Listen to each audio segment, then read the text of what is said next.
1947 में हमें आजादी मिली। यहाँ से मिट्टी खोद के देख लेना, इस मिट्टी के अंदर हिंदू, मुसलमान, सिख, ईसाई सबका रक्त मिलेगा इस आजादी के लिए। लेकिन उसके बाद ऐसी क्या बात आई कि हिंदू और मुसलमान हमेशा के लिए एक दूसरे के दुश्मन हो गए। जवाहरलाल नेहरू और मोहम्मद अली जिन्ना दोनों को राजनीति का कीड़ा था, दोनों को प्रधानमंत्री बनना था। जिन्ना को बोले अपने मोमडन मुसलमान एक तरफ ले जा और नया पाकिस्तान बना ले, तेरे को प्रधानमंत्री बनना, तू वहां बन जा। और जवाहरलाल बोला मैं हिंदुओं पर राजनीति करूंगा, इनका प्रधानमंत्री मैं बनूंगा। दो देश अलग हुए सिर्फ राजनीति के लिए।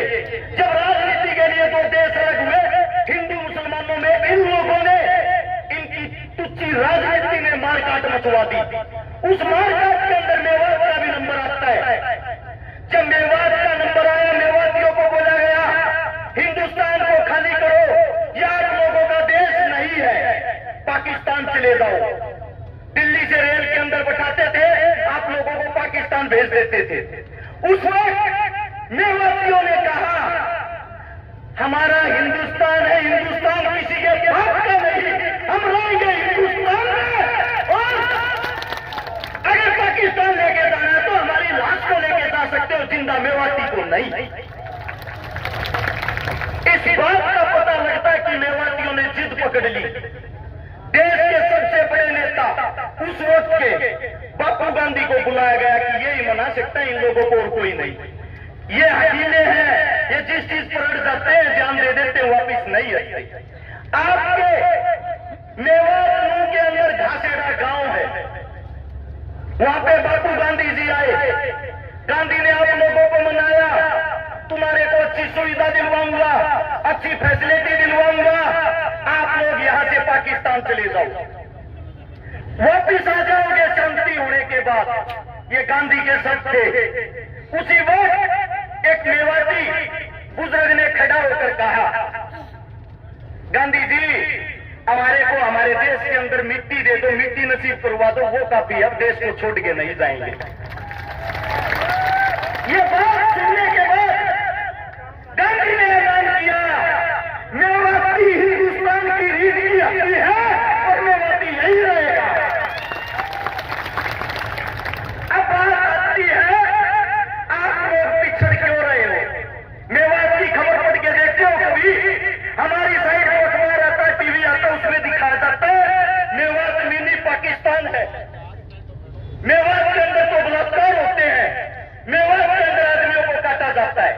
हमारी नई यूथ युवा पीढ़ी उस अखबार को पढ़ती है, कच्चेदारियों की बातें सच मान के उस पर अमल करती है।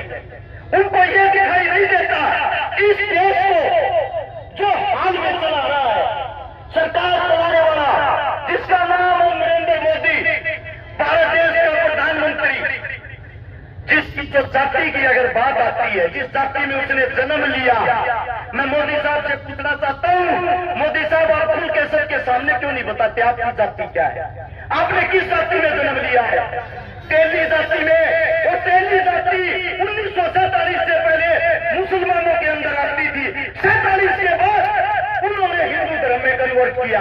अरे आप देश के मुस्लिम परिवार में पैदा होकर या हिंदू मुसलमान करवा कर हमारे को मरवाना चाहते हो। अब बात आती है कमी की। कमी कहाँ है सिस्टम में? कमी है आप लोगों के अंदर, कमी है हमारे अंदर। वो कमी क्या है? भगत सिंह, राजगुरु, सुखदेव लाहौर जेल के अंदर जब फांसी तोड़े जा रहे थे, उसके बाहर, जेल के बाहर लाखों आदमियों की भीड़ थी।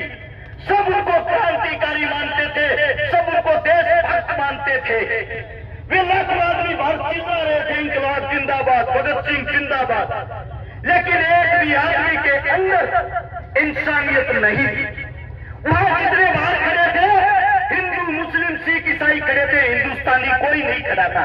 अगर वहां हिंदुस्तानी खड़ा होता, उन सब की ताकत एक होती, वे लाखों आदमी उस जेल की एक एक ईंट उखाड़ते, जेल का नामो निशान नहीं मिलता, और आज भगत सिंह, राजगुरु, सुखदेव तुम्हारे बीच जिंदा होते। वही हालात आज है आप लोगों के लिए। जब हम बोलते हैं, बोलने से पहले तो होश ठिकाना सबका बोलने के बाद बात आती है तो जाट जाति से है, और जाट हिंदू थे ही नहीं। कमाल है भाई, हमने हिंदुस्तान के लिए जन्म लिया, हिंदुस्तान के अंदर जन्म लिया है।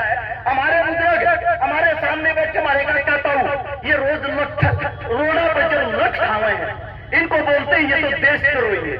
मैं पूछना चाहता हूं, जब बॉर्डर पर कोई बेटा कोई बच्चा शहीद होता है, आप लोगों ने उसकी जाति क्यों नहीं दिखाते? आज तक क्या किसी गुजराती बाबू ने सरहद के ऊपर लड़ाई लड़ी है? आज तक क्या किसी गुजराती बाबू ने हिंदुस्तान के लिए शहीदी दी है? अरे लड़े हम, मरे हम, देश को चलाए हम, और देश के राजा वो। आप लोगों के अंदर कमी ये है, आप अपने आप को नहीं पहचानते, आप अपनी ताकत को नहीं पहचानते, आप अपने बच्चों को आगे नहीं बढ़ने देते। ये कमी आप लोगों में। जब आपका बच्चा रोड पे मरता है तो हमने के कुछ भैये आपके बच्चे को हिंदू मुसलमान बना के मार देते हैं। आप इस राजनीति में फंस जाते हो। आप लोगों के अंदर ताकत नहीं है क्या? आप अपने खून को भूल गए क्या? या धमकियों से डरने वाले हो? धमकियों की बात करो। मेरी औरत जब मैं घर से निकलता हूं ये कहती है पता नहीं वापिस आएगा या नहीं। मेरी औरत जिसके साथ मेरी शादी हो रही है, उसके पेट में दूसरा बच्चा है।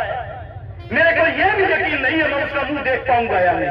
जिस दिन से नूह मेवात के ऊपर मैं बोला, मैंने शुरुआत की ऐसी धमकी ऐसे आदमियों की, सुबह मार देंगे शाम मार देंगे, फिर भी मैं एक बात कहता हूं इस सरकार को, समय तुम्हारा, राज तुम्हारा, हिम्मत है तो मार लेना।